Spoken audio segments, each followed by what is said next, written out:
Have you been watching this show and thinking, I want to be a part of that team? They seem well run, super well oiled, and I'm really wanting to spend years of my life doing that stuff. We have a job opening. This is Chris Mitchell, the Institute for Local Self-Reliance. I will be hiring someone. And if you have someone who's very capable that you don't like very much in your life, you should suggest that they work with me, because it can be fun at times. Are we going to announce a job title? Or are you going to announce a job title? No, it's a surprise. It is a comparatively lower level position, digital equity coordinator or potentially organizer. If people have more experience, we have some flexibility. But one of the things I would say is that if you've been thinking, oh, maybe it really would be cool to work with Chris, even though he's got a big mouth and he can be annoying and he's probably an awful boss, you should pitch me, because sometimes we're looking for someone to hire and we're trying to figure out who that could be. You might be the right person. I might just not realize it. So, I think people don't do that sort of LinkedIn cold call often enough to reach out. So that's how I'm starting the show today. This is Connect This and Help Wanted. Just like every other establishment in America right now. We are doing a show today with our normal crew. Doug Dawson, CCG Consulting. Welcome. I thought you were going to look for someone to replace us. That's what I didn't, Kim. I thought our jobs were up for grabs here. This is a person that's coming in, I think, with a lot more potential than experience. So yes, I'm just getting ready for that 10 or 15 year moment from now when you're ready to retire, Doug. And then we'll have someone who's well seasoned and ready to step into your shoes. I think that was a nice insult. Like, they have a lot more potential than experience. So no, it's not an insult. I'm saying we're explicitly like, if someone's like, I've got 15 years of experience and I've been wanting to do that, you should reach out to me, but this is not the job for you.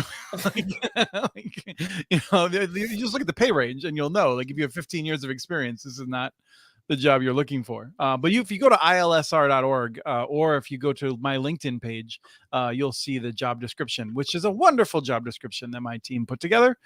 Kim McKinley jumped in there. Kim McKinley from UTOPIA Fiber, who's not Karen McKinley, who leads probably a much saner life, but gets mistaken for you all the time, apparently. Yes, to Karen McKinley, who I met over the past few days at the Fiber Connect here in Orlando. Bless her heart for having a similar name to me, because I wouldn't want to be mistaken as myself either. But nice to be here, Chris. Don't you like my very nice hotel room? It's blue. I do. I'm just thrilled you're here. We thought you weren't going to make it, and you did, and you're awesome. We're so happy to have you. And square glasses. I have to keep it real this morning or afternoon. Yeah, it's good because you got that square frame behind you, so it's very repetitive. I like it. Thank you. Travis, how are you doing? One moment, I'm filling out a job application here. Remember, Travis, it's all supposed to come to us as one PDF. It's specific instructions so you can follow the rules. I'm still trying to find it here, though, on ILSR.org. So ILSR.org under the About ILSR and then Jobs and You Probably Don't Want to Work Here.com. Oh, okay. Oh, here it is. Oh, you have 2 job openings. Okay. How are you today? For me.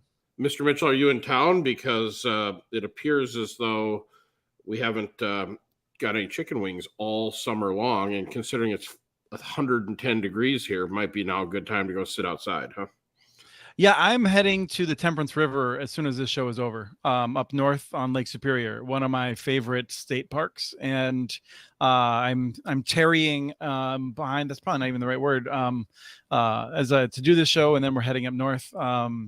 So you're going right now after slight rain check, Travis. Yeah, shoot, it's going to be hard to get you wound up then today if you're looking forward to a vacation. So. Oh, you never know. I put a couple items in there where there's a good possibility. So okay, all right. Travis runs USI Fiber in Minneapolis, where his crews are so busy they can't give us any of their old gear for our tribal broadband boot camps. I just want to hang out. I want to go through Travis's trash. Warehouse. Yeah. You should come over sometime and make in the fall when things aren't quite so busy. So yeah, no, that's what we agreed on. Was that I would not harass you until you were in a situation that your crews were not running all out all the time. Beautiful. I would like to see your warehouse. I think it'd be cool. Maybe we'll do a live show from there sometime. Chicken wings? What I hear? Yeah. You're buying? Things, Okay. live show, warehouse, what could go wrong?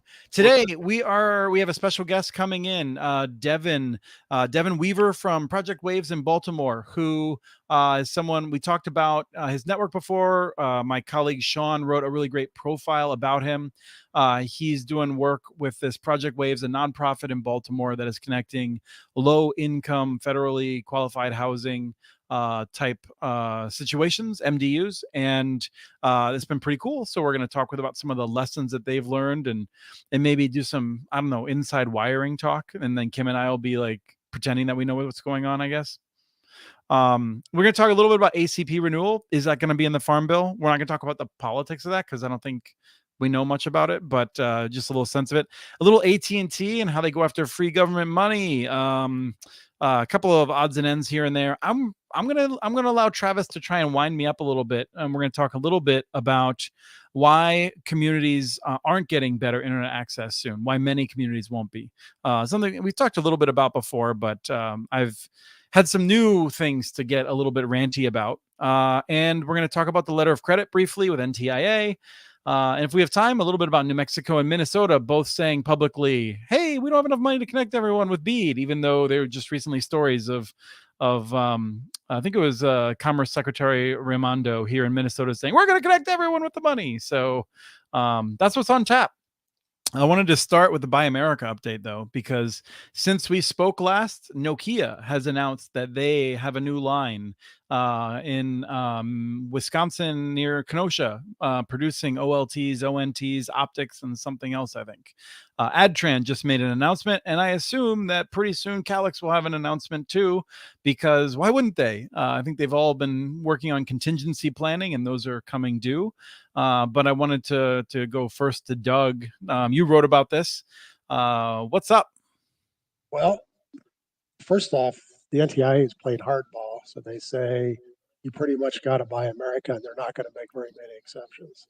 So the vendors either got to get their act together, and Calix is the big one who hasn't done anything yet. You're absolutely right. So they say they're going to be very stingy with waivers. So it's buy America or don't do your project. So now, timing wise, no one's going to be buying this gear for at least a year. So you know, Calix has time, but the question will be, can one factory that they're turning up produce enough for the whole country? I mean, that's going to be the question, because everyone's going to be looking for the American-made version.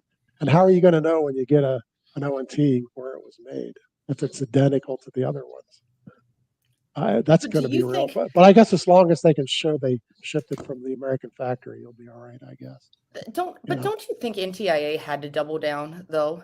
They didn't have a choice. And you have and Adtran, who've invested a lot of money into the Buy America program, and then them start issuing waivers just out there. Remember, the White House 6 months ago said they were not in favor of waivers, so they're just all following the policy. So yeah, I mean, it was interesting to me because it sounded like, and I don't know much about this, unlike everything else where I'm a total expert, Adtran already had some production facilities down in Huntsville where they're based out of. It sounded like, so they're expanding that. Right. Nokia, Doug, I got an email from someone who, it took me a while to figure out what they were talking about, but they were like, Doug just doesn't know what he's talking about. And you had said that they were building a new factory. They have bought a factory that they are converting, I believe.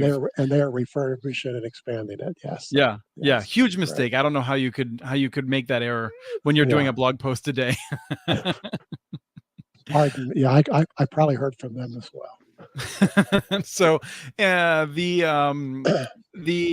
so anyway, and I mean, I would expect, it'll be interesting to see how Calix responds to this. I think, Calix is close to my heart, as is Adtran in particular. They're both ones that tend to serve the smaller ISPs a lot more.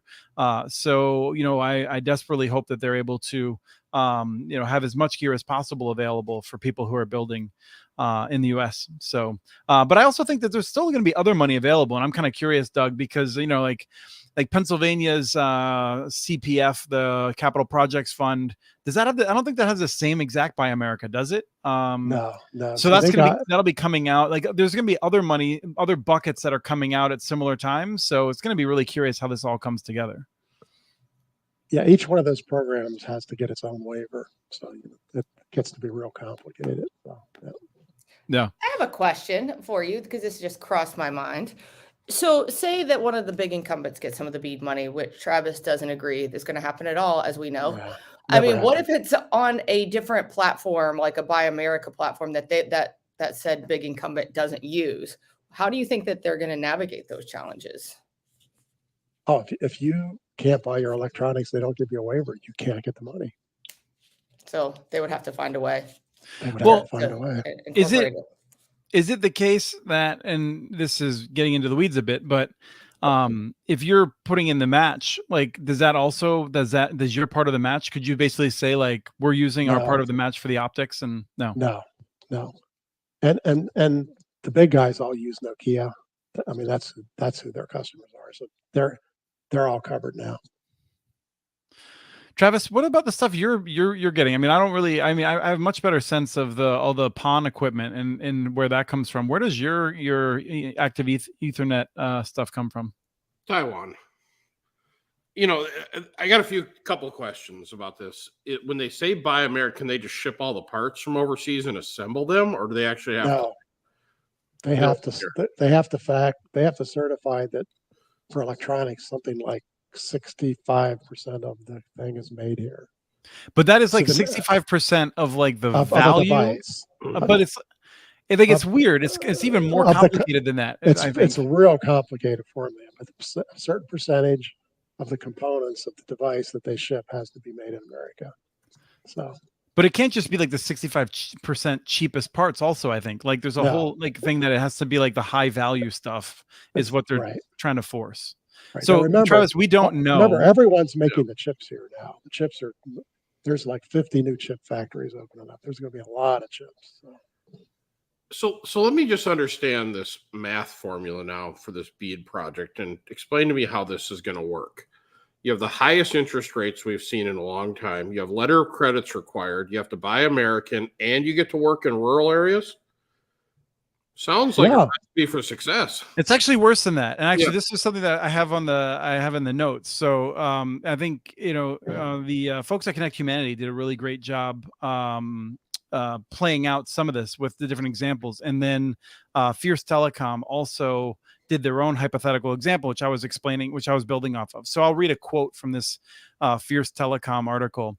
For example, a 20 million broadband construction project would require a $5 million match from the ISP, which is 25% of the project amount, and a 3.75 million letter of credit.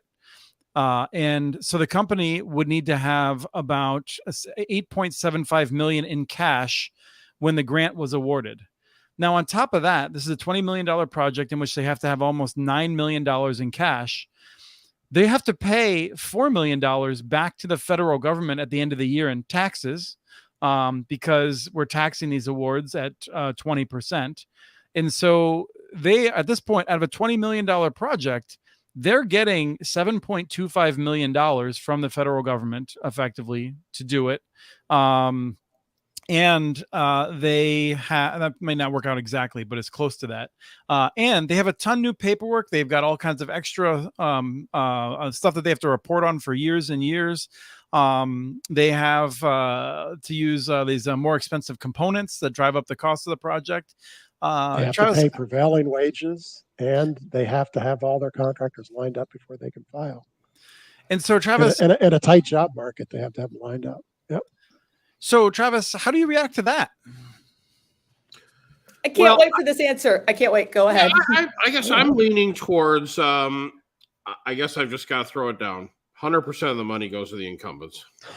So the thing is, the electric co-ops will still do well in a number of areas. I think they can still deal with this across the time frames they're operating.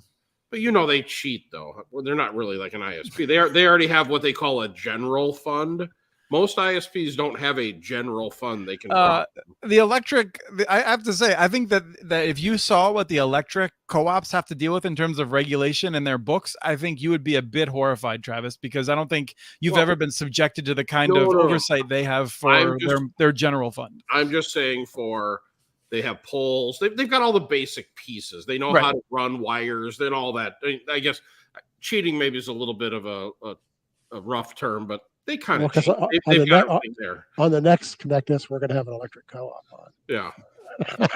I thought No, we I were think about we to should. go back down. It's easier to deploy electrical services, broadband. I was like, here we go again. No, I but mean, I go ahead. think 100% is a little strong. I do think that there's going to be other people who are going to get the money. But when you say 100%, what do you consider an incumbent, Mr. Travis? Are you just talking like the big guys? Well, when you look at the map, right, it looks like Swiss cheese. And there's, none of us are going to go out in these really rural areas and run unless you happen to have an active network adjacent to the Right. hole in the cheese. You're not going to go put a greenfield deployment out in any of these areas. So, who's going to build? I think it's going to be all the people that are, already there. Yeah, I think that's reasonable. I think that's where most of the money's going to go. Well, Kim, I'd like to hear Kim's opinion. Kim's distracted. She's not even paying attention to our show. Okay, the maid came in. It was, or the housekeeping, not maid. Sorry, that sounds bad. Came in, so I had to make sure that they knew. I thought you were saying no, that isn't who's going to do it. So I'm like, oh yeah. I think it's going to be whoever has an adjacent network can benefit from it if they have cash, if they've got borrowing ability, and quite frankly, if the company's 10 years or older. But I heard this the other day, which I think is a tactic at Fiber Connect that I was at, is a state official came up to me and said, well, we're hearing in our state that even if we fund some of the rural builds, that people won't service them. And I said, I was like, that's a tactic from those small guys who are ILECs in some of those remote areas who don't want competition. They just want all the money given to them. Because I was like, I think that there are absolutely people who would operate it if they didn't have to do any of the upfront cost. On some of those areas, depending on the population of those areas. But the areas he was talking about still had a manageable population in city, like rural areas near it, for a technician to be located there. Right. We also have extended ACAM now as well, which is taking another 1 million locations, more than that. That is a program where the federal government basically just gives the money to an existing local provider, often one that is small and rooted in the community. But there is no competition for those funds. They just get it. And I tend to like that program. I think that those providers often do a good job, although some of them are terrible. But I do have to say, from a policy point of view, it may not be the best idea to maintain those monopolies without any option for anyone else to get in there. So, there continues to be a mess when it comes to how we're solving this rural issue. But Travis, I got to say, like, when you say the electric co-ops, they cheat, to me, it actually seems like you're misphrasing it, which is to say that when it came to electrifying the damn country, we recognized that there was one effective way to do it. And it was novel at the time. And they went out on a limb to do it. But the electric co-ops, 800 electric co-ops, they went out, the federal government lent them money under reasonable terms. They built this network infrastructure. It has been overwhelmingly reliable and affordable compared to what the investor-owned electrics have done. And now I sit here and I'm just so stunned to look around this nation and to see this convoluted, stupid BEAD program when we know what to do to build rural infrastructure at a cost-effective way, and we're just not doing it because we'd rather give money to AT&T and Comcast while we're pretending that we're supporting small entrepreneurs and whatnot. It's so gross and disgusting. I just want to hit people who want to compare this to electrification. It is nothing like that. Go ahead, Travis. You're welcome. Thank you. I think that's the earliest one we've ever had.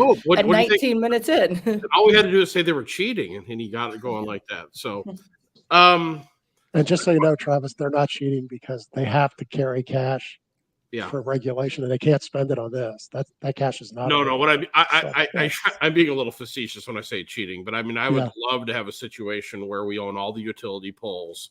We have bucket trucks. We've got, people that understand running, wire managing an aerial network. That's what I mean by that. So most of your office is already paid for by a regulated monopoly. Yeah. So I just was trying to get Chris wound up. So I took it worked today. It worked. But Chris, I do have a question for you related to BEAD. Where does it ever say they're trying to support entrepreneurial ISPs? Is that in the document somewhere? Or is that something that we've manifested from this? This goes back to It's hard to say what Congress, a collection of 535 brains, wanted to do or desired to do. However, the Biden administration made it clear that they wanted to nurture new competition and create structural reform, which is to say, to make sure that the market wasn't dominated by a few massive monopolies. And so that was the desire for the Biden administration. The Democrats who drove this bill through made a lot of compromises, both with other more conservative, not even conservative. They made compromises with Democrats who are bought and sold by the big telecom companies. They made compromises with the Republicans that are bought and sold by the cable and telephone companies, and so they watered it down quite a bit. But the goal was still that this program would be aimed at trying to nurture competition and not just going to the big providers. It would have been super easy to design a program that just said, here's the money to the big providers. We've been doing it for 10 years, so this was supposed to get away from that. But then NTIA, which is overwhelmingly staffed with people who did not want the outcome that we're all afraid we're going to see, crafted these rules that are going to force the outcome that we didn't want to see, is what it looks like. Doug, you look like you're leaning in. That's exactly what happened. The NTIA is the one who's mystifying me. In the early days, they were all for getting as many players here as possible, but that's not what the rules do. So it's just, what I believe happened to the NTIA, and it's just my theory, is they have a ton of lawyers, and for every single one of those little requirements, the words got lawyerized, and they got as conservative as possible, because what they don't want to do is be blamed for giving out bad grants. That's their fear. They're still being blamed for fiber to nowhere from 12 years ago. And they don't want that to happen again. So these grants, they would rather have all of the money go to Comcast and AT&T than $2 go to some ISP that gets proven to have committed fraud for it. Correct. So that's really what the rules are written for. Yeah. It's called lobbying, guys. I mean, at the end of the day, it's lobbying, and the voice in DC that a lot of these people are hearing from, whether it's NTIA or any of the House members, they're hearing only a lot of one side of the story. And it's really hard to get all of the story out to some of those members who have so much information coming at them at all times. I mean, I get that. I think they really they've intended to do the right thing. I think it's just freaking hard. And how do you get the perfect bill across, or how do you get the perfect program across when we failed over and over again in the past? Yeah, I mean, states still have the ability to give the money to whoever they want to, but not if those folks don't apply, is the problem, right? So. Right. And I just want to throw out something as we're about to move on to another topic, is that this is the issue that my organization, the Institute for Local Self-Reliance, really opposes when it comes to monopolies. The danger of monopolies is not just that they charge us higher prices. That is one, frankly, small issue. The bigger issue is how they dominate all political discussions in the state houses, in the federal government. Then you don't have a working market. Nobody cares what small ISPs like Travis have to say, to the point at which when we talk about an industry position, we're talking about the position of one out of like 10 or 20 companies that have all lined up together, when there's 900 companies that don't agree with those positions, but we still think of that. And we have a place like in California, I think it's 97.7% of Californians get broadband from one of 5 companies at this point. Like, it's so dominated. And those companies have unbelievable, unparalleled political power in the state legislatures. That's the problem of monopoly, not just that they upgrade slower, their customer service sucks, or that their speeds aren't as good. Travis, he just said that it's important to listen to ISPs like you. So Chris is now going to be listening to you. I doubt it. It's what he said. I was wondering, all this letter salad we've been talking about in the last 78 episodes of this show. Kim, did you get any of the COVID dollars they were passing around? The CARE, was it the CARE money? CARES Act. What it was? Yeah. We didn't get any specifically, but we worked with some cities to build out some rings around their cities for their city services and such like that. But no, not specifically to us, but we definitely helped build some of those to the anchor institutions. The best I can tell here in Minnesota, that all disappeared into the ether. I'm just wondering if what ends up happening with these BEAD dollars, does that ultimately just disappear into the ether as well? No, I do think, for all the frustrations we have with BEAD, I do think it will cover a significant proportion of the like 10 to 20 million households that have no options right now. I think most of those will get covered. It'll probably be from the big incumbents. And like Doug said, it'll probably actually result in further commitments for wasteful, ongoing subsidization that is unnecessary if we had just done it elegantly and at lower cost. I mean, the amount of money, the $42.5 billion, could have been spent elegantly and more effectively, and would have resulted in less of a commitment down the line. But instead, we're giving it out to the companies that lobby well. And so we'll be on the hook for that for decades. And just so you know, Travis, Charter took a lot of RDOF and a lot of state grants. They're building them. They're constructing them all over the place. So they're really building fiber. So, and some places you wouldn't believe. They're building fiber in the woods of Tennessee. I see it. It's like, wow, I wouldn't build here. So, when would you anticipate all those B dollars are spent? not before 25, 26, 27 is my guess. You think we could do a field trip? Can we do a bead hunt around the nation and like fly? See if we can go find any of these dollars spent. It's kind of like that. What's that other thing they did? Build Back Better or whatever with all these projects. I'd love to find where all this money's at. Well, Travis, just if you drive around Minnesota and you see orange cones everywhere, that's where that money is. I see that every year, though, so I'm kind of curious. There's a bit more of it from what I can tell, but yeah. All right, I would like to do a bead hunt in 2027. Let's go see it. All right. Is that like an Easter egg hunt, or is it something else? Or okay, do we get to go in your RV? All of us. I think Travis is thinking about Mardi Gras. That's the beats he has in mind. No, that was disappointing when I went there. So I don't want to ask any further questions about that. Yeah, moving on to AT&T. AT&T had an article in Fierce Telecom. Well, I mean, Fierce Telecom, one of multiple outlets that have been covering AT&T's Gigapower and how they love open access. Oh, they're so down with open access. Look how cool AT&T is doing open access. It was discussing AT&T's what it's doing to collect all the federal dollars that are available from all these different buckets. And what do they say? They say AT&T is trying to trying to avoid any local policy mandates for open access. Yeah. They're not doing open access. Nope. No. Not one bit, not one place. No, and they're horrified by it. I mean, they want this is AT&T's version of the Microsoft like adopt, extinguish, or adopt. There's like a whole thing where like they would take over a service, they would extend it and then extinguish it. Right. Okay, yeah. What is is this really even a story? Does this shock anyone that this happened at all? No, it's not shocking. No.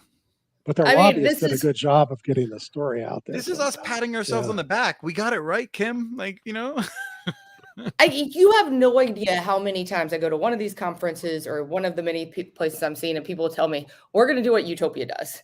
It's easy. We're going to do open access. And I'm like, okay. And then how many of them really have delivered thus far? I think somebody will at some point, but nothing to this statement. And a big guy like that is not going to be open access. I think the bigger scare in the open access market could be technically T-Mobile, if what you consider the city owning the infrastructure and T-Mobile running on top. I think that's probably one of the biggest threats out there right now. Yeah, I'd be curious to see that happening in some place with scale. Is that something you expect, Kim? I think that I think some of their creative modeling, or in some of these, I think that you have Ting out there doing some creative approaches. I think you're going to see some interesting, that not the big guys in this space, but kind of like the middle-sized guys are going to do some really creative approaches to tackle some of this money and to tackle this space. I think that's where it's going to get very, very interesting. In some ways, I think the munis and the co-ops are going to be left alone. And I think that the tier ones are going to start going after the tier twos and such. I don't know. Maybe I'm totally wrong on this. I think there's going to be a lot of consolidation again. They're going to start buying them. Yeah. Yeah. Mm-hmm. Quick hit. Illinois looking at a bill that would basically say, hey, munis are allowed to build broadband networks, which, by the way, they already are in Illinois. So it's not an issue. But this would require them to actually go to the state and get a certification as a telecom carrier or something like that. And I wanted to throw that at Travis and say, like, how would you like it if you had to go through the state? I don't think for the services you offer, you don't have to get permission from the state, right? You can just do that. I'd move to a different state. Well, if you're a municipality, that's difficult to do. Doug might know, are there cases of municipalities moving states? Yeah, I've moved to a different state. Well, there's municipalities who straddle the line and they can claim one or the other, right? But, this is either a completely benign bill or there's a secret motive behind it, because most ISPs who go and get that, Travis doesn't because of the way he builds and buries, but if you do a lot of work on poles, if you don't get the state certification, it's really hard to get on poles. And so most people go ahead and get that just because that just makes it life easier to work with other ISPs. So it's not a real barrier, but when the state of Virginia had almost the identical law 15 years ago, the commission there then put a whole bunch of extra rules on top of getting a municipal license. And if they do that, then it's a barrier. I can't figure out who would even put that bill forward if there's not a hidden motive. Unless this is just a simple case, what it says is they can't self-certify themselves. And they're talking about counties more than cities. And so I can't imagine that was important enough to somebody to write this bill. And so there's probably something secret going on. So if they make it hard to get the license, then this is terrible. So, yeah. Kim? Do we know anybody who I saw the pre-show email, but I didn't know who is putting forth this bill. Is it a Democrat or is it a Republican on this side? I didn't dig into it because it was a last second thing. It is Republican. Yeah, from Springfield. Oh, no, I'm sorry. That's Republican from West Dundee. The Honorable Donald DeWitt. Yes. Or DeWitty. He could be DeWitty, possibly. Yeah, I don't know.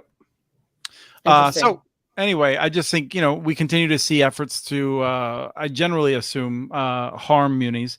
Although occasionally we do have people who are well-intentioned, who just haven't done their homework, who put forward a bill and do damage to their side. Classic shoot yourself in the foot type of thing. I'm waiting for Devin to pop into the office. I haven't seen him in the backstage. So if he doesn't come, we've got plenty of things to talk about, but hoping that he'll be able to come on by. We have the story that New Mexico and okay, I wrote New Mexico and Mexico. Yeah, New Mexico and Minnesota was supposed to be the other state. Say there isn't enough money in BEAD, and this is one where I kind of wanted to tee up Doug, and I think Travis may know a little bit about LeSueur as well. But my understanding is LeSueur, by the Minnesota State broadband maps, is considered mostly served, despite the fact that LeSueur might be one of the worst served counties in Minnesota. And I don't know how closely you've been following this. I have not followed it closely enough, but I've seen significant criticism of Minnesota's broadband office that we got less money than we should have, and we are not at all prepared to direct it to the right places. Well, you're not going to like what I'm going to say, because you know what the answer is. Travis, brace yourself. It's the maps. So I am still out. In the last month, I've worked with 2 counties where the maps are still dreadfully wrong. They're just dreadfully wrong. So I don't know why people think the maps got better. And so there's still ISPs claiming 120 when they're delivering 10.1. And then the state allows that in their map, and all of a sudden they're not going to be eligible for grants. So the reality on the street is still very different than the FCC maps. And so that's what LeSueur's problem is. The map shows them as having ISPs that can deliver fast broadband, but they don't really do it. So, and so they should have been challenged. They should have gotten that done, and they didn't. So there's one more challenge coming up, but so. I heard somebody this week from NTIA say, we know the maps have problems. Just so you know, somebody's admitting it. At least they weren't sitting up there saying everything is perfect.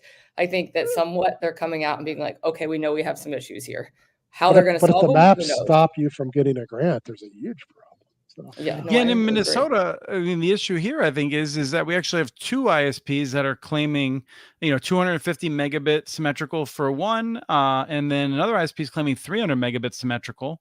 I haven't checked in with our local plucky activist who's down there doing great work organizing people, but she was out at the county fair last weekend. I'd hope to get down there, but ultimately decided to spend some more time with my family, and the excuse I keep giving Travis. And I didn't get down there to see it, but they were asking people basically for their addresses, and then to call the company right there and ask the company to deliver service to their homes and see what they would say, knowing that most of these companies are not, these two companies are not going to be able to offer that service to their homes, and just trying to document that. But this county looks like it's about to be screwed, and the state of Minnesota looks like it's sitting there slack-jawed, not understanding that it should be doing something to try to correct this. Yeah, this is everywhere you look. Who was the person? I barely find a county where this is not a problem. So, Kim? Who's the person who was the one whose initiative at the fair, did you say? Or yeah, her name is Barbara Dreyer Klein, and she's a local, she's an entrepreneur, and she's I believe like a retired entrepreneur. There's got to be a cool name for like a retropreneur. I don't I'm just gonna come up with it right here. The new show. The next topic is Chris invents words.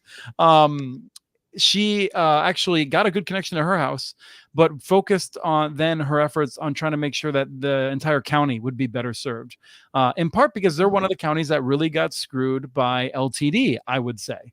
yes. LTD won the RDOF awards for the area. LTD and its lawyer insist that it is prepared to build a fiber network, that in fact they are building fiber networks in some parts of this, and that people like me are actually causing a big problem by continuing to oppose LTD getting the RDOF awards or getting other benefits. But one of the things I'm confused about is why there was an RDOF award to an area that already has 250 megabit symmetrical service everywhere. But leaving that aside, still trying to figure that one out. But she has been working with a lot of local folks. I mean, local elected leaders, staff for the county, and others. She's been working with the state. She's working with foundations. She's like a one-woman show trying to make sure that LeSueur does not get screwed, and the odds are stacked against her. And she's doing it for the right reasons. There's no any other motivations. Very, very interesting. And kudos to her for taking on this initiative. And right. She calls me once a month as well. Yeah, I mean, she's wonderful, and I feel terrible that we don't have the resources to really dig in, because she's doing great work and out there actually pioneering these sorts of things. Like Doug said, I think if you could have at every county fair someone who is busting these myths, you could actually build an interesting data set. Not that anyone would care, but it is one process to demonstrate how broken everything is, while the FCC's out there talking about what a great job they're doing. Were they at Fiber Connect at all, Kim? Did they talk about how amazing their maps are? I did not hear them. I wouldn't be surprised if they were. I saw a lot of NTIA, but I don't remember any FCC, but that doesn't mean they weren't here. I just was running around a lot. Yeah, I keep talking to different folks, and I'm just saying the part that mystifies me isn't that the FCC is doing such a terrible job. It's a very hard thing to do. It's that they're so proud of the job that they're doing. It is just wild to me. This FCC is particularly big on the bragging. This particular, they brag about everything. It's I wouldn't be bragging about that if I were you about half their announcements. No, I mean, if I had been telling people for a long time that I had invented the term homework gap, and then I sat back in my third year and I couldn't point to anything I'd actually done to really improve the homework gap, I don't know. I think I might be a little ashamed of myself. They also live in DC, Chris. No, come on. Yeah. I mean, let's be just honest. They live in DC. It's a totally different ballgame up there. It's not the same as where you live. I mean, and to their credit, do they just want to come out and go, we suck? I mean, what does that get them either? They spend a lot of money and they really don't have that much to show for it. So they have to at least save face a little bit in this discussion. Not that it's the right way to move, but I understand why they're doing it. So here's the second thing that I didn't put in the rundown, in part because with Devin, who I suspect they might be having a network outage or something, that they have a small shop. And so I did message him. We'll see if he's able to get back to us. But if something's gone wrong with their network, then that's his responsibility. But something I had reached out to some folks in DC that know so much more about all things FCC and emergency communications. But Travis, let me ask you this. When you look at the fires in Maui and the destruction, And this guy gets fired who is responsible for not sounding the fire alarm or the tsunami alarm because he was afraid it would send people into the path of the fire, which to me seems like a very reasonable discussion. You know, all the capabilities of technology today. Is it not just embarrassing that we didn't have a way of getting everyone a message to give them a heads up as to how they could save their lives and their children's lives? Like, how horrible is this in the year 2023? Well, don't you think they did? I mean, we have Amber Alerts and all the other alerts. No, they didn't do anything. Yeah. I mean, the from what I understand, the only messages people got, they said were useless, if they even got any messages. And so that's my question. Juan says he resigned due to health. Probably stress. I mean, it seems odd to me. I guess I don't know enough about it. What would you tell people? They leave? Well, no, I mean, I think this is the thing, right? This is why, and Travis, I mean, I don't mean to pick on you, but this is why government is supposed to exist, is to be able to like have a solution in these situations. And to me, this is where, when I look at it, I just feel like the FCC was created after the Titanic, right, Doug? Like, it was like to for like emergency communications to make sure that in this situation. And now we're in a situation in which like we have a device on every single person and we can't get them a damn message to tell them like, you're about to die in a fire, go south. Go ahead, Kim. I have an answer to that question. Kim first. Go ahead. I would just want to say, why did you say, this was right before or after the Titanic, and then go to Doug directly? I just wanted to make it. Was there any comments regarding that at all? He thinks I was on the Titanic. Doug was floating around on a door in the North Atlantic for a while. He doesn't like to talk about it. Part of the problem, to answer your question, Chris, is that's a local guy. And so, I mean, for every single thing like this, there's like the county I live in is pretty wealthy, and they text us about everything. You would not believe how communicative they are. One county over, nothing, because it's a local issue, and a lot of these smaller jurisdictions just don't have the smart people and the resources in the IT shop to set all that up, because it's how much of a little local government did that little town have? Probably not much. And so the problem isn't that we don't have the technology, it's that we're not helping the little places catch up to the big places. My town would have absolutely told you. So just depends where you live, I think. So, Travis? Or was it a scenario where it was a small town? Maybe this guy has brought this to senior management for years and years and years, saying this is something we should put in place. And people were like, why? We haven't had a problem for the last X number of, why this is an issue. We're here. I'm surprised. They had a big fire in 2018, Travis. The same time. But no, but this is not. I'm just saying, maybe, situation. I don't know. Maybe the guy had already said, "Let's do something." But I mean, we have the ability here. I mean, one of the things was that in Hawaii, my understanding is they have tightened down a bit on the ability to send messages after that false missile alert of a few years back. I remember that during the Trump administration. That could be part of it. Yeah. But when I look at this, I mean, I just look at like in the fires in California, in Marin County, at one point, the fires were threatening some of the comm towers, and they went offline. And a bunch of people in the lowest income parts of Marin County had no communications whatsoever, had no ability to get emergency notifications. So much that the county, actually working with private philanthropy and local organization, developed a plan for the future where they would have the ability to stand up locally powered Wi-Fi stations so that people would be able to go to like known places to get communications updates on things like that. We've had these massive fires that are increasing in intensity, and I feel like I don't know why. And I when I talk to people that do track the FCC more, my question was, why do we not have a better solution that is available? Like, is this the FCC's fault? Because my contention is that just no one takes the FCC seriously anymore, least of all the actual commissioners that are on it. There's no standard to hold them to. So to some extent, Travis, this is a local issue, but I also think it's a failure of federal leadership. And if we're going to be dealing with like a changing climate that is killing people more and more rapidly in horrific ways, like we need to figure out how to use the communications to our advantage. Travis? Well, but don't you find it surprising? I mean, I know you and I live in Minnesota here. At first Wednesday of every month, the tornado alarms go off. Right, and that's all right. But like, it also doesn't tell me a whole lot. Thing. Do you go down in your basement, Travis, when the tornado alarm goes off when it's not that Wednesday? I don't. I go outside. I know it's testing, but when it actually goes off, not on a Wednesday, I'm like, what the heck? Yeah, I mean, but that's the thing is that like it's like, and we have big counties, and so like I mean, it is better than nothing, and it's good in Minnesota that we have that. However, I got to think that like we should be moving toward a place that has a system that actually sends individual alerts that cannot be silenced. Which I realized there's a problem with that. I was actually in a concert hall at an event with a book author interview in the audience when 2,000 people, when there was a flood alert. And every single phone made that loud, annoying noise, and like it rippled through the audience for 5 minutes, which was hilarious. But anyway, I mean, that's sort of what I'm trying to get at, though, is I just feel like we have the technology to do more nuanced, directed things. I think we have that technology, and I don't think anyone's being creative enough to figure out how to use it to save lives. But don't you think it's... Yeah, go ahead, Travis. No, just don't get too reliant on technology.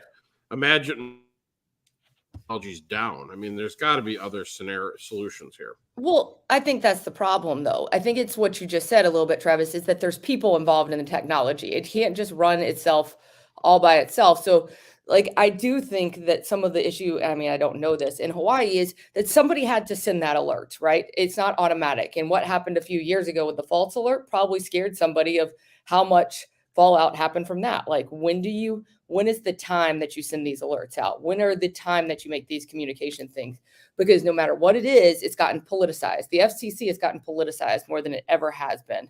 And I think that's what you're talking about. You're talking about humans, and that no matter what you do, somebody's going to blame you for not doing the right thing.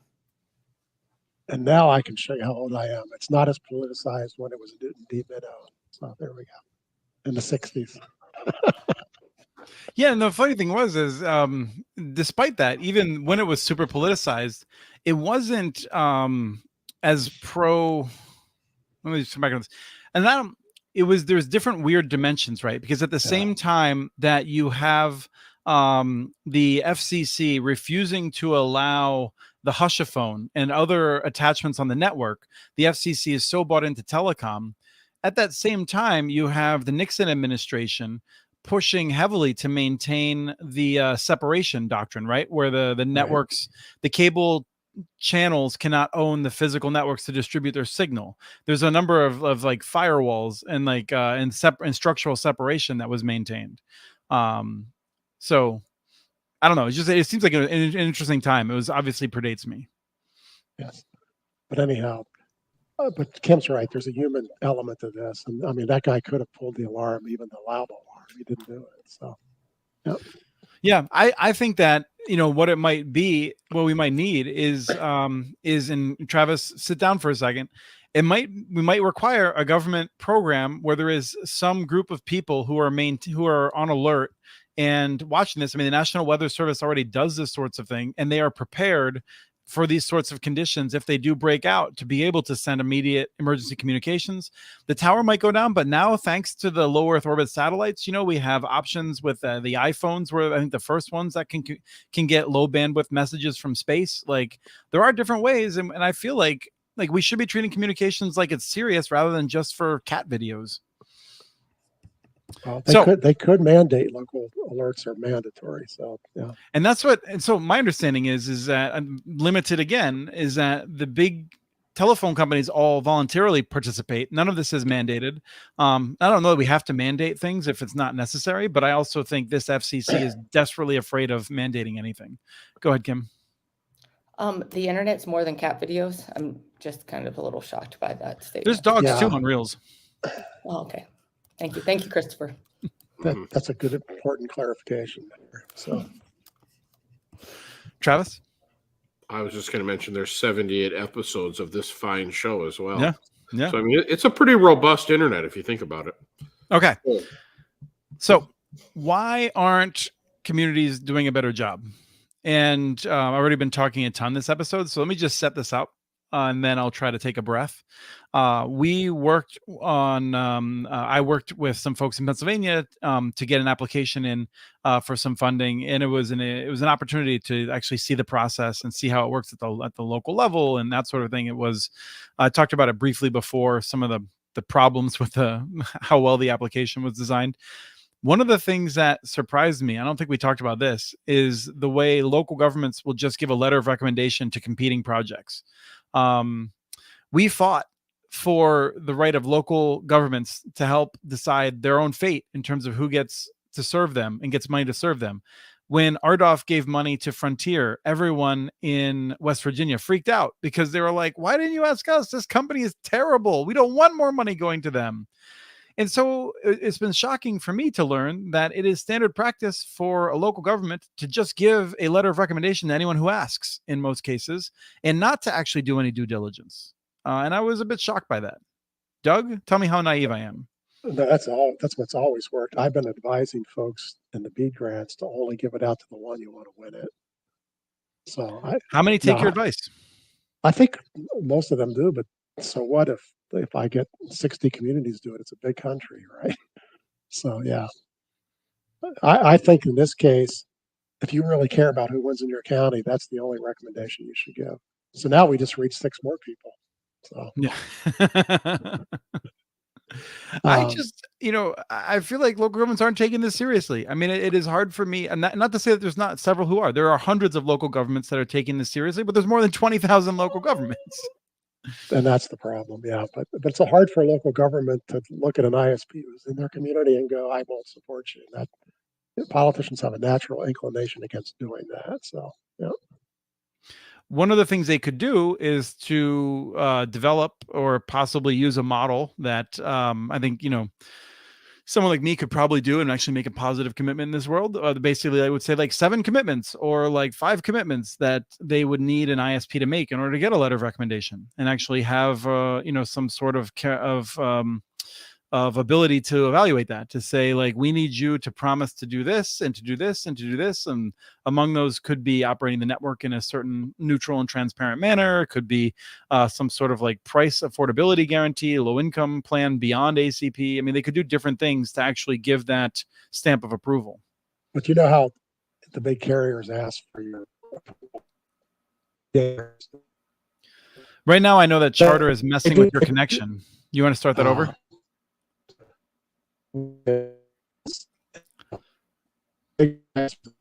Oh, we're getting killed by you, Doug. Hopefully it'll pass in a second. Yep. Your video still isn't updating, it looks like. Yep. You want to turn your video off for a second and just give us the audio? It's bad when the hotel Wi-Fi is better than Doug's Wi-Fi. Yeah, what property are you at right now? I'm on a Marriott property. I'm a Marriott girl. Chris, you know this. I think I gotta stay loyal. I think Marriott's among the worst Wi-Fi nationally that I experience. But it's better than Doug's. It is. Oh, I think Doug might be back. Yeah, I guess we just had a Charter moment again. I love big cable companies. Can we change Doug's little statement there to brought to you by Charter? What I was saying is the big ISPs come and ask for permission at literally 3 days before the grants due. They don't give you time to think about it. That's a strategy on purpose. So, yeah. Yep.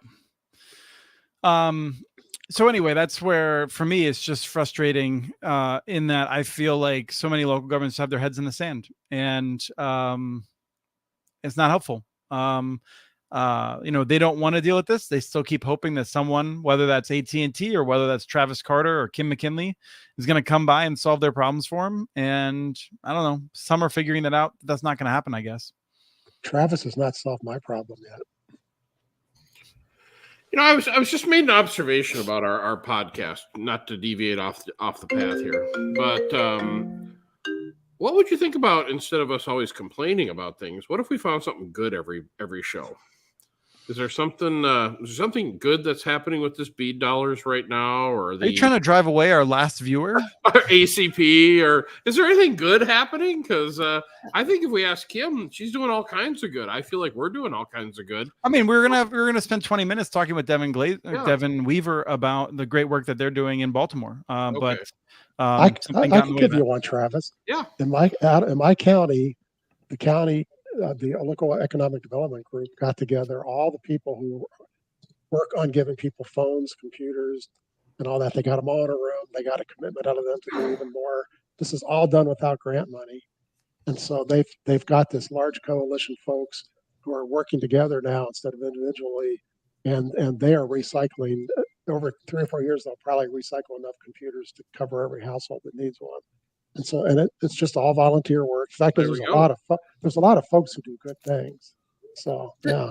I think there are a lot. I mean, I don't keep meaning to bring this up, but I'm just here. I was here at Fiber Connect, and you're seeing 4,000 people in a room, and all having different creative approaches to this, all bringing new products and ideas into the space. And I think that's really exciting. I think it's an exciting time, and there's a lot of things that we wouldn't do. And I agree that BEAD is going to be probably a cluster F at some point, but I think that whether we use BEAD money or not, more people are going to be connected because of this time in history. And I think that's a really big positive that we should focus on. Do we also think that too many people are waiting for the government to fix this problem versus people trying to fix it, in their own community? I don't know that that's the case. Go ahead, Doug. I was just curious. If you're in a rural area, it's really impossible to fix your own. You just can't get enough money together if you're in the boonies to do this from scratch, unless you somehow started a co-op and somehow convince somebody to fund you. It'd be almost impossible to do. Yeah, I mean, that's where I feel like, Travis, you come back to this frequently, in that if you were trying to start today, it wouldn't work. So I'm not entirely sure. I mean, this is a matter of civil infrastructure at a certain point, and that is not. We don't sort of expect people to build the roads out in front of their streets if the government isn't doing a good job of it. So we expect the government to do a better job. But so for instance, I had a friend that moved into rural. I mean, he lives between nowhere and nothing. I mean, this is like out in the middle, like a dirt road up to the house. DSL that was running at 1 megabit. He ordered Starlink. He put it on the roof. He's got good internet, better internet than I have here in the city. So right, and that's a good thing. But also, he could have moved to like 100 other places where he went with the Starlink, and they were like, "Cool, you're number 5 on the list." No, I'm just telling you. As soon as 5 people from this zone quit, you'll have service. So yeah, no, I understand. I'm just saying that there's, but if he would have sat back and waited for the government to bring him a fiber connection. Oh man, it'd be his grandson's grandkids that would get it. Right, but I mean, would you say it's waiting for the government to provide electricity in rural areas? I mean, it is the government, or it's co-ops that require the government to step in, and that's the nature of good government policy, is to enable, whether it's private companies or co-ops or others. Good policy should be enabling all kinds of investment, not necessarily a provider that is like government ISP A. Yeah, but I know we always go back to this power thing. But remember, the power, they get 100% of the customers. They don't have to fight with anybody. Yeah, that's just a decision that the government made. But it's a heck of a lot easier to run these rural networks when you get everyone versus you fighting with 5 other ISPs to get them. Right, but let's be clear. That's not because of an absence of government or anything else. Government decided that electricity was so important that a natural monopoly, or that an unnatural monopoly, would make sense, and so it used that in order to connect it. Now, I think it would have been a logical thing to try. I don't know that it would have been a good idea with internet access to have done that. I like the idea of overlapping networks, but government, I think, didn't do that in large part because the power of the big cable and telephone companies. Now, let's not forget, in the rural areas, when someone builds a fiber network, within 5 or 6 or 7 years, Travis, there's no other ISPs. It's a monopoly. No one's going to be using the other technologies eventually. Well, see, I'm with you, but I think there's who's ever the cheapest is going to have 10% of the market. Darn it. And the fiber provider has the rest. Yeah, right. That's I'll also true. say, Doug, I think your comment is correct factually, but that doesn't mean that that rural provider can get a loan from a bank that would be secured by the monopoly status, because the bank was always going to wonder, what about 7G? Oh, absolutely. Yes. Yeah. Banks I are think scared to death. I'm going to go back to Travis's original question. I thought had a minute to think about this. I don't think it's necessarily that communities are waiting for the money. I think there's an education problem. I think that communities don't even understand what they don't know. They don't understand the industry. They have like the last person who told them something. If they're lucky, they have somebody who like Doug in their camp who's telling them how this industry works. But a lot of them don't know what they don't know. So it's almost like the last person who got in their ear who's telling them whatever narrative they want to see. So I'm more seeing that you're seeing a lot of private-public partnerships come right now than people waiting for the BEAD money, because I think a lot of people just have almost not given up, but have decided not to put all their eggs in that basket. Probably none of you will be surprised, but there are a huge number of towns and cities who think they're getting fiber from BEAD, because all they hear are the politicians saying we're bringing $42 billion and everyone's going to get fiber, and they assume that means them. And these are the elected officials I'm talking about here. I mean, I continually keep meeting them going, they're not coming to your town. You're not seeing a red set. And they're always shocked by that. They think I'm lying to them because they're convinced that it's coming. And boy, are they going to be surprised 2 years from now. So. What guy in a Grateful Dead t-shirt lies to you? Exactly. It's usually they're like, yeah, you're exactly right, dude. So, and that was my whole point, is everyone's waiting, and years are going to keep clicking by, and the situation will not be improved in these areas, versus maybe there's a scenario where, people roll up their sleeves and do it themselves. No. Okay. I feel like it is one thing to say that there are unintended consequences, and even predictable unintended consequences along the line of what you're saying, Travis. I think there is some level of waiting. I mean, for instance, Doug talks about how the wireless mobile companies aren't building rural towers because the federal government isn't writing them checks to build rural towers, right? Like if there was no money on the horizon, maybe they would be making more investments themselves, but they know that they can wait and get the federal right and get us to pay for it fundamentally. At the same time, I don't think it is the case that we would be better off if the federal government had said, we're not going to do anything on broadband. We're going to wait for the private sector to do something more. I think the frustration that some of us have is that through, I would say, the responsibility of a minority, like a small amount of the responsibility comes from the federal government, from the stupid political approach of the Biden administration saying, we're going to serve everyone, internet for all, like you get an internet and you get an internet, not helpful. But the vast majority of the problem comes from elected leaders and media not bothering to do the smallest bit of research and to go around talking about this. We saw this in BTOP as well, where they just didn't understand what they were talking about and they got expectations up. I'm not sure that a lot of ISPs are confused about this. I don't think we would see a lot of ISPs serving these 10 to 20 million households that are unserved. I think we needed a federal government program to get them served. I think that this is a flawed one, but it is better than nothing. But I don't know that we would be in a much better position if we just didn't have the $42.5 billion out there. Without grants, West Virginia is never going to get better broadband. Never. Right. So, Ms. McKinley. Thank you, Mr. Christopher. I just need a biweekly update of how much of the BEAD dollars is going to the incumbents from you specifically.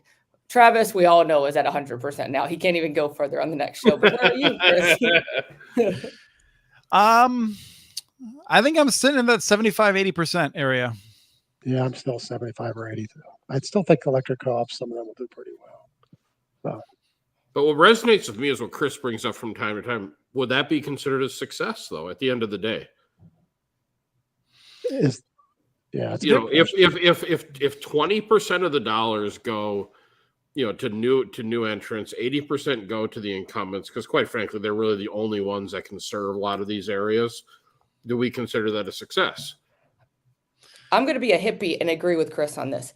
I don't think it's the money, it's not the money that of the 42 billion that's spent. I think it's the conversation of people willing to invest in this space. You're seeing a lot of people more willing to invest in this space than ever has been, because they think they get in the money. They thought they were getting the money, but you're seeing a lot of private money come in here, guys. I think there is going to be more people connected. And I can't believe I'm agreeing with Chris on this. I feel a little ashamed of myself, but go ahead, Chris. Well, now I know that I'm probably wrong. So, Well, and did I do the math right? Is it basically $130 for every American thrown into the pot here? Is that what 45 billion is? So would you throw $130 into the pot to have a whole bunch of Americans hooked up? I would. You know? Yeah. I mean, I think it's on the order of $2,000, $2,000 to $3,000 per household that will be connected, which is not crazy, right? Is that right? I mean, we've got on the order of like, let's call it 17, 18 million households, $42.5 billion. Is that $3,000 per household? Am I We're actually down to 14 million after the ACAM thing. So yeah, but Okay. so it's 3,000. Yeah. So, I mean, that's not an unreasonable amount of money. I mean, the answer to the question, Travis, about whether it's a success or not, in my mind, it comes down to what we do next. I am the kind of person that just adapts to the situation. If there's a horrible tornado that rips my home apart, like I'm probably on the next day trying to figure out, all right, like I'm not spending a lot of time like crying about all the shit I lost. I'm probably trying to figure out like what I'm going to do next. How am I going to build on it? You know, like, and so for me, the question of this money is like, there's no undoing the fact that most of this money is going to the big cable and telephone companies and that they will be increasing their position as monopolists. I think there's no question what Doug had said. We're about to enter into a significant round of integration, of consolidation, of having fewer providers. The question in my mind is whether people like me who are trying to build a better world and make sure that people are actually connected and that we have more competition and we protect the idea of an open internet with multiple networks. Are we able to build on these facts that we have and to wake people up, like Kim said, and get them thinking about the importance of this and how to make the next investments more better? More better. I like that. Then that will be a success. On the other hand, you know, if in another 5 years, people are just sort of like, yeah, we got most people connected and like, sure, our prices are over $100 a month, but like, hey, what are you going to do? Then I would say it's a failure. So the question in my mind is, can we build on this to build a better system? And I think we can if we're smart. Okay. Well, let's hope. Yeah. I can't. I'm sorry. I'm not going to agree because we're going for the $100. Yeah. Well, and I sure hope that this takes care of a lot of the rural stuff. Because quite frankly, I'd like to get back to what's going on in cities around our country. You know, I'd love for this rural thing to be put to bed, and we can start working in areas of like real need, not a bunch of fancy lake homes. I'm talking like real need here in our urban center. Yeah, no, there are probably more people that need a good connection in Hennepin County than in the rest of the state. I mean, Hennepin County has like one in four Minnesotans, right? So there's far more. There's a lot. The number of people in urban areas are gigantic. So. Okay, here's my latest question. Urban areas do need to get connected, but why isn't it a topic of discussion right now? You know why? Because it's political. I mean, like it's easy to talk about rural areas. No one at Comcast is going to lose their job if there's a government program to like that connects people in rural areas. But if Travis suddenly got like money from the state or from the city or the county to try to improve access that would allow him to compete more with Comcast, someone at Comcast is losing their job. Yeah. There would be a bill in the legislature going, don't give Travis money. Right? Yeah. I mean, it's 100% political. And then beyond that, it's also like, it is difficult to talk about race in this country. It always has been. It's difficult for changing reasons sometimes.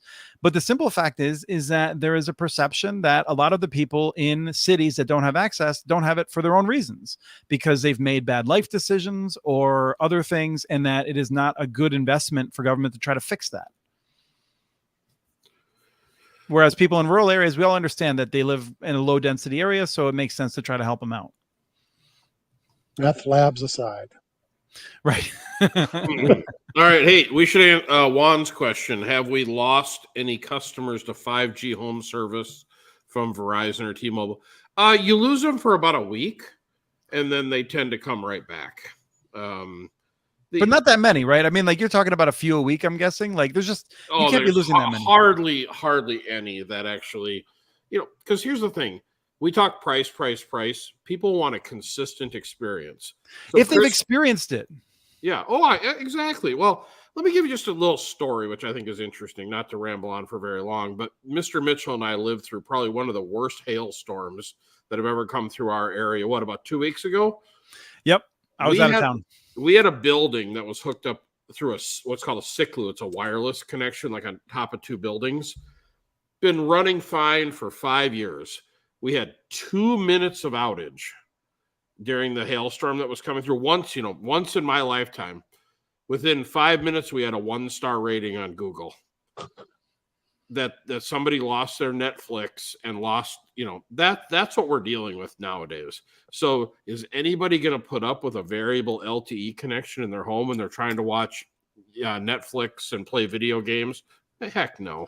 Hundreds of thousands of people are. I mean, that's the thing, Travis, I think that you're misunderstanding is that once someone has tasted the promised land of Travis Carter internet, then at that point they are spoiled. But for people who are on the Doug Dawson charter special there, and they're like, oh, I could cut my bill in half.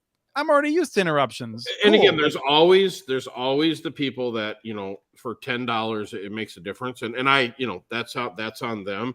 But, for our demographic, which is kind of that mid-market, we see very few. And then I always say that if there's a fiber network in the area and that's taking 50 to 70% of the load off of the other networks, I guarantee you Comcast runs amazing where we're at. CenturyLink runs amazing. There's just not enough users on it anymore. We're taking the most of the load.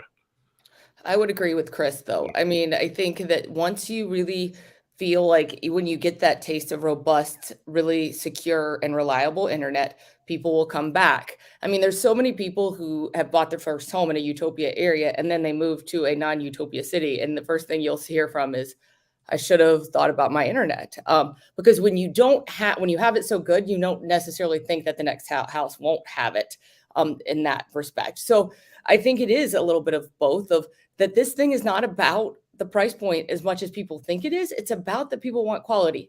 Do you have to have a low cost product for the people who are not, who are a little economically disadvantaged? Absolutely. But it is a lot of people we want the speed and reliability. We do a survey every single year of all our customers, and we ask, why did you pick Utopia? And they will say speed and reliability every time. Well, and let's not forget there are still 2 million people in this country using dial-up. Yeah. Because all they want to do is send emails, and they're perfectly happy with it. So, well, and let's not forget, don't get too drunk on the whole fiber conversation, even though I'm always drunk on it. I've heard stories of the incumbents over here that will have outages for 10 or 14 days. Right. It's unacceptable nowadays. We missed 2 minutes and already got 1 Google star, rating. Imagine what happens if you were down for 2 weeks. I can't. Travis, that was me. That was me. Yeah. I was like, I know who it was. What could even cause that? Like, I mean, you just sort of wonder, like, how can that not be resolved? But that's the thing is, and if you read the blogs, and there'll be engineers from these other companies that are like, we're so overworked, we can't. It's just what it is. But 14 days is a little tough. So So we don't have a show until after the end of August, but Doug, the cables in my neighborhood, the CenturyLink, ran them down the alley. They were pulled up on a pole. They were in big slack loops, and those came down about 10 days ago. I want to say they got them. They got the pole attachment agreements, and so now it's all brought together. But I still haven't received any marketing material. So it's neck and neck now about whether you beat the new commissioner or not. It's neck and neck. Yeah. So it could still be a month or two before they're ready to hook you up. So. Yeah, no, that's the thing. I'm at this point, like I think it could be even much longer than that. We'll see. It could also be Monday. So yeah. Right. I'm ready, and then we'll see how long it takes to hook them up. See if they can get it to me in 10 days or not. Once they're ready, you'll get it real fast because it's already there. Yeah. Well, if they have to do a new drop line to my house, and I don't know how long that'll take for them to set up and everything. That doesn't take long. The guy who shows up to install you will put the drop in. So, here's the question. The pole is on the other side of the alley. What do you think their policy is for an underground installation?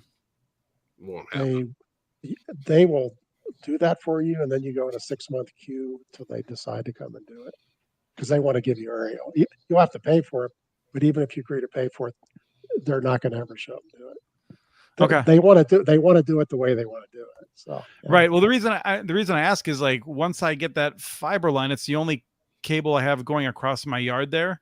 And once I get my scratcher success, I'm going to be building a new garage that's going to be taller. So just trying to figure out how to clear that space.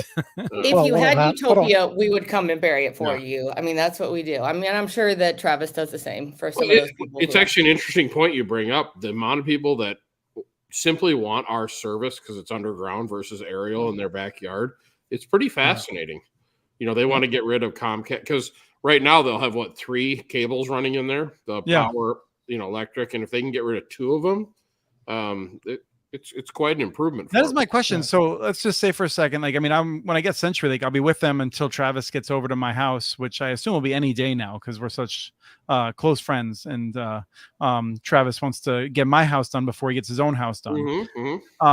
At that point, I will want to cut off Comcast and the copper line from my house. What does one do for that? Do you call them up and say, get it off there? Or do you just spool it up and like by the pole? What do you do? I just cut it. I did it, but don't be a little careful because I also cut one of my sprinkler lines that went under sidewalk while doing that, getting a little too aggressive with my cutting my Comcast. No, surprisingly, they're pretty good at coming out and decommissioning the lines. Yeah. But they're going to take away, Chris. If they put your fiber in, they're taking down the copper line. They're not giving you the chance to go back. So. Oh, sure. Okay. Well, I've enjoyed the show.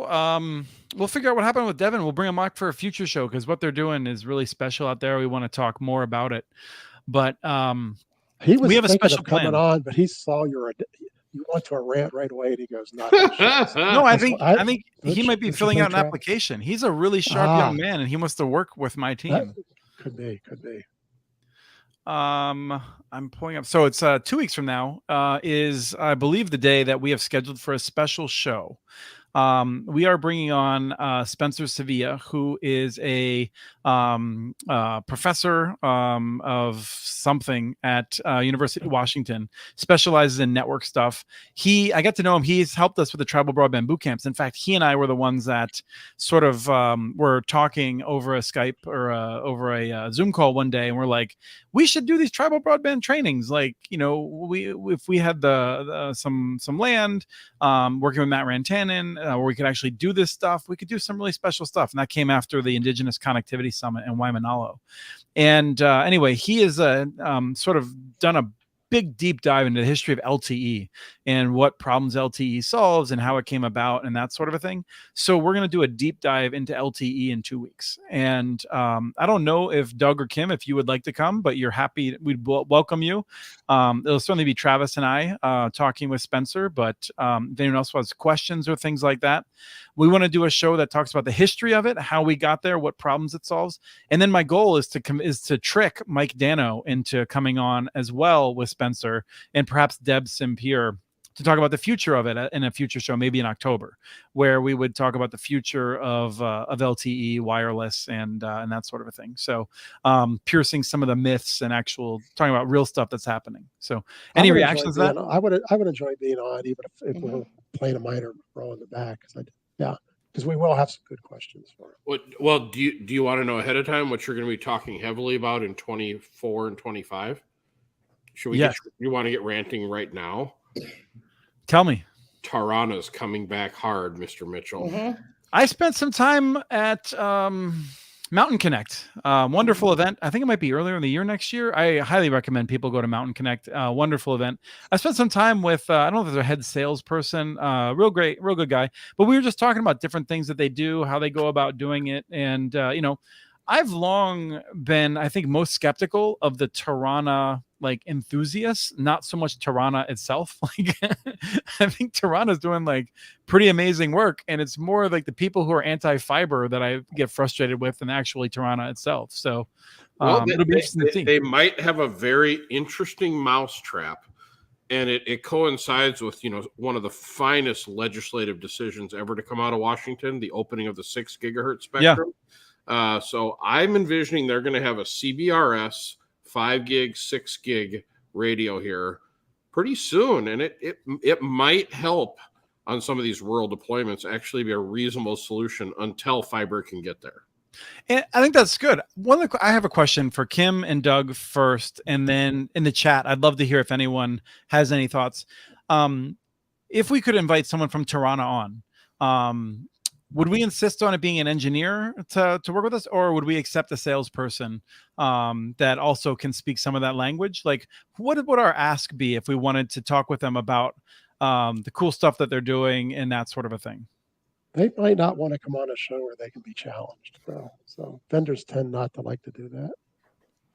I know, but who would Yeah. we ask if I was to reach out? Who would I? Well, to actually get the company's permission, you ask public relations. Yeah. Well, no, I mean, ask people like me. I have the names of people at Tirana that I can reach out to. The question is, Yeah. in my mind, would it be wrong to accept a salesperson who can speak technically but is not himself in a technical position in the company? That's sometimes better than getting an engineer who can't speak plain English. Yeah. No offense to my boss, but most engineers can't really speak in a way that normal people can understand them. Right. And it gets way too technical. And then some of them tend to get a little aggressive when you challenge them. So you just have to make sure that you have the personality that fits, because from a corporation, they're going to have to protect them. So it's not even what you want, Chris. It's who the company is willing to put in front of you is probably the better question. Right. Well, I'll reach back out to you. I mean, the question in my mind is, I don't want to have someone on who's just sort of like, speaking in generalities, and that's not what we do. We want to have someone who can get into the weeds a bit and talk about this stuff, not in a way that isn't, we're not here to interrogate them or demand, like answers to like some awkward questions or something, but just the conversation I had with their salesperson about like why what they do is special, how it's different from others, it was pretty interesting. And I think some of the people in the audience would enjoy hearing it. It would be really fascinating though to understand their financial model, because I just cannot make the math work. If you buy their mousetrap and you deploy it, how can you make any money? And I'm not even talking like living a fabulous lifestyle. I'm just talking about covering your expenses. So I mean, I think I would say their ARPU is probably around $100 or more a month, right? Doug, would that? Well, you have to have it that high to make it work. Yeah. Well, okay, at $100 you can make anything work. So okay. But that's where you're in a rural area and you're I mean, heck, if you had a choice between the kind of charter connection that Doug has, or Travis, a Tirana connection that you were running at high quality, do you think you'd prefer an old HFC connection? Well, Doug, are you in a high density neighborhood, or are you out in the Yes, high density? Yeah, I would take the cable network then. Okay. Yeah, because the problem, the Toronto will get overloaded so fast. But if you have a sector and you've got so the goal for Toronto is not to serve every home, it's to like serve an appropriate number of homes per sector. If you can max out, if your goal isn't to reach everyone, but just to take, enough to cover your costs and to make your profit, then you could probably do well in an urban environment, I would guess. Well, if you could find a place to mount on. That's the challenge. Yeah. So I just don't think wireless is good for urban, but it certainly is good for rural. I think, so let me just challenge you on that. I would agree that I don't think wireless is good for covering everyone in urban, but isn't wireless great to cherry pick some areas where you've got like just a Comcast or a Charter where they're running up that monthly bill, and you're out there at $90 a month for your wireless connection with like the max users on the sector. You have to say no. You have to say no a lot because you can't see a lot of the houses. Yeah. So you market. People call in. You go out. You visit your house. Go, sorry, you can't see the tower. It's really frustrating. And you want to have employee churn. Give them a technology that's variable, and man, they'll be gone just by the time you get them trained. Because every house they go to, they're basically going to disappoint half the people. Right. And the other thing is, you're assuming that you can mount on things that. They're getting more and more difficult to find places to mount big radios nowadays in the city. Okay. But interesting conversation. Yeah, for another day. But I just don't know how their math works, especially if we're blasting out into a rural area. Okay. Well, been a fun show. A little unexpected. Awesome. Great to see you all. Thank you so much, Kim, for changing your entire week around just to spend this 90 minutes with us. I'm like Chick-fil-A. My pleasure. So we will be back in 2 weeks with that LTE show, and then maybe a week after that with a regular show. I'll work out a time that'll work for all of us to do a regular news update around then. But we'll see you all in 2 weeks to talk about LTE. Thank you, everyone. It's been another fun episode of... Wait, Travis, are you going to cut me off? I just have one final thing. Sorry. Doug, best shirt so far, buddy. Thank you. Oh, yeah. It's killer. Easy. You're killing it today. Yep. Very good. All right, everyone. It's been a fun episode of Connect This.